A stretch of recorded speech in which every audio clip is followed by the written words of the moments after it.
साथीहरू तपाईँहरूलाई स्वागत छ हाम्रो लोक सेवा आयोग तयारी युट्युब च्यानलमा। आज चाहिँ मैले शिक्षक सेवा आयोगबाट हुने विज्ञापनको लागि 2081 चैत मसान्तसम्मको रिक्त दरबन्दी खुल्लातर्फ विवरण लिएर आएको छु।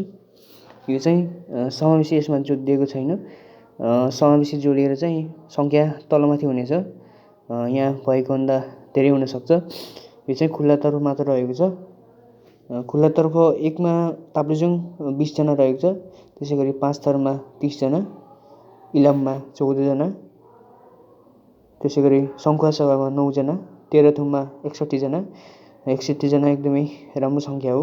धनकुटामा 26 जना, भोजपुरमा 17 जना, खोटाङमा 31 जना।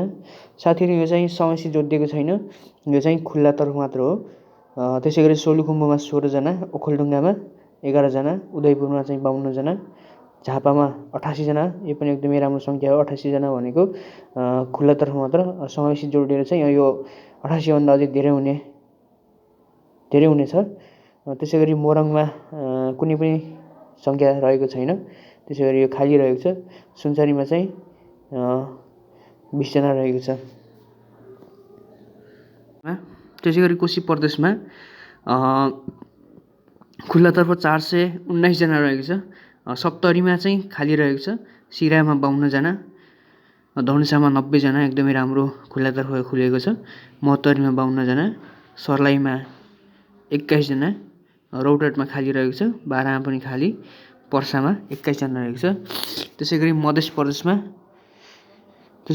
प्रदेशमा दोलखामा 14 जना, रामेछापमा 52 जना, सिन्धुलीमा 30 जना, काभ्रेपलाञ्चोकमा 99 जना 99, सिन्धुपाल्चोकमा 28, रसुवामा 4, नुवाकोटमा 27 जना रहेको छ। मकवानपुरमा खाली रहेको छ, भक्तपुरमा खाली, ललितपुरमा पनि खाली, काठमाडौँमा 0 सङ्ख्यामा रहेको छ। यो चाहिँ खुल्लातर्फ मात्र हो।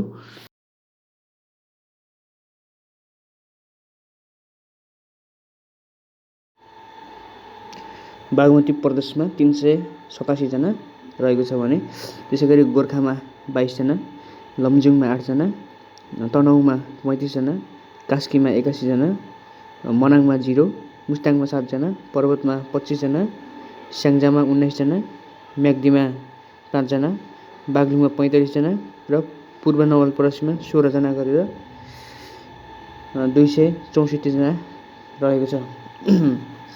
त्यसै गरी गण्डकीमा चाहिँ 264 जना। त्यसै गरी नवलपरासी पश्चिममा 0, रूपन्देहीमा 31 जना, कपिलवस्तुमा 11 जना, कपिलवस्तुमा 11 जना। त्यसै गरी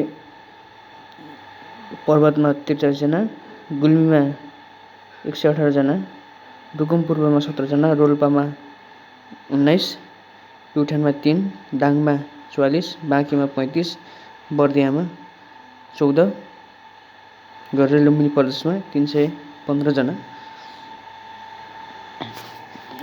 त्यसै गरी रुकुम पश्चिममा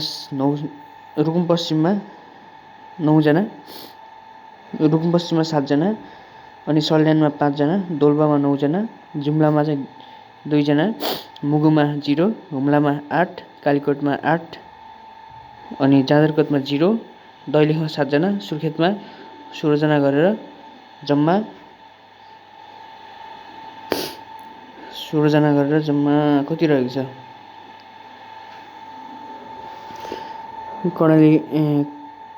कर्णाली 62 जना। त्यसै गरी बाजुरामा 8, बझाङमा 19, डोटीमा 18, अछाममा 2, दार्चुलामा 26, बैतडीमा 25, डडेलधुरामा 20, कञ्चनजङ्घामा 20, कैलालीमा 42 गरेर 180 जना रहेको छ। जम्मा चाहिँ 1916 हो। यो चाहिँ खुल्लातर्फ मात्र हो। अनि समावेशी जोडिएर 1916 भन्दा बढी हुनेछ। धेरै धेरै धन्यवाद भिडियो हेरेर साथ दिनुभयो, अन्त्यसम्म हेरेर साथ दिनुभयो। तपाईँलाई धेरै धेरै धन्यवाद। युट्युब च्यानललाई सेयर सब्सक्राइब गरेर साथ दिनुहोला। धन्यवाद।